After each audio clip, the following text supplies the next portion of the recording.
Fala galera do canal Pangeia. No vídeo de hoje iremos falar sobre os últimos biomas do planeta, começando pela taiga, que também é chamada de floresta de coníferas ou floresta boreal, e representa um tipo de vegetação típica das altas altitudes, encontrada no hemisfério norte do globo, mais precisamente entre a tundra e a floresta temperada. Elas surgem nas regiões setentrionais da América do Norte, Europa e Ásia, como Japão, Rússia, Canadá, no Alasca, na Groenlândia, na Finlândia, na Noruega, na Suécia e na Sibéria. É um dos maiores biomas do mundo, com a floresta mais extensa do mundo e por isso possui uma enorme importância no ecossistema ambiental mundial, o qual equilibra o clima e o ar. E vem sofrendo nos últimos anos com a exploração desenfreada de madeira, alterando a paisagem natural a partir da degradação e, consequentemente, do desequilíbrio do meio ambiente, desde a diminuição e, em casos mais extremos, a perda de espécies vegetais e animais. Os desertos eles correspondem a um tipo de região em que a precipitação pluviométrica não ultrapassa os 250 milímetros ao ano. Essa condição, aliada à perda de água por evapotranspiração em forma de vapor, torna a região extremamente seca. A amplitude térmica também é extrema, variando muito do muito quente ao dia e do muito frio durante a noite. E ocorre em locais onde a perda de água por evapotranspiração ela acontece a uma taxa maior do que aquela normalmente disponibilizada para as plantas.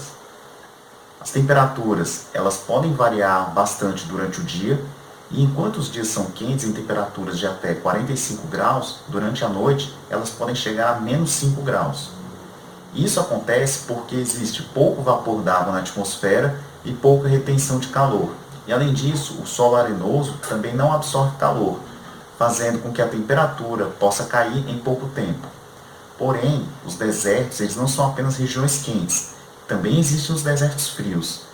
Os desertos quentes eles ocorrem na América do Norte, na Austrália, na Ásia e na África. Eles apresentam períodos úmidos e quentes e alguns podem até passar anos sem chuva. Entre os exemplos estão os desertos do Saara e o deserto do Atacama, no Chile. Os desertos frios localizam-se na região central dos continentes da Ásia e da América do Norte.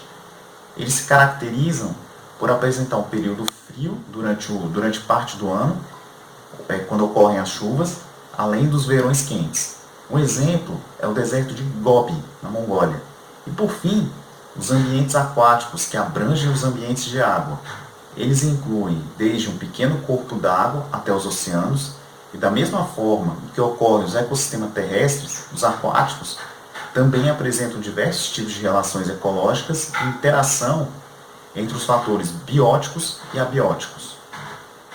Foram classificadas por suas características físicas, como a salinidade, o movimento da água e da profundidade.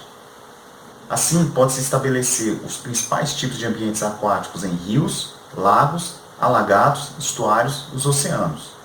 E assim, existem dois tipos de ecossistemas aquáticos que são o ecossistema marinho, que inclui os mares e oceanos, os quais cobrem aproximadamente 71% da superfície terrestre, e eles podem ser classificados de acordo com a profundidade da água da seguinte forma: a zona litoral, que é a região entre os limites das marés, ficando expostas periodicamente; a região nerítica, que é a região do mar sobre a plataforma continental que se estende até 200 metros de profundidade, sendo iluminado pela luz solar; a zona oceânica, que é a região entre 200 a 2.000 metros de profundidade, que não há iluminação da luz solar e os animais eles tornam-se mais escassos; e a zona bêntica, que corresponde ao fundo do mar habitado por algumas espécies.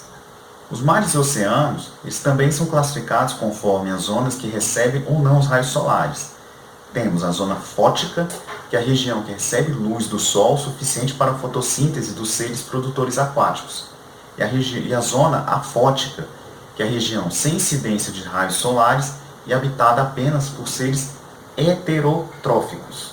O ecossistema de água doce, que engloba os córregos, lagos, lagoas, geleiras, reservatórios subterrâneos e rios. Eles são seres classificados nas seguintes zonas: a zona úmida ou alagada, que é a área de solo saturado com água e que abrigam uma região característica. São exemplos os pântanos e os brejos. Quando associado ao ambiente marinho, temos os manguezais. A zona lêntica, que é áreas de água com pouco fluxo ou paradas, como os lagos, lagoas, poças e reservatórios subterrâneos. E a zona lótica, que é a área com água doce corrente, a exemplo dos rios, dos córregos e dos riachos. Existem ainda os estuários, encontrados na foz dos rios que unem aos mares. Eles apresentam como característica principal a mistura da água doce com a água salgada.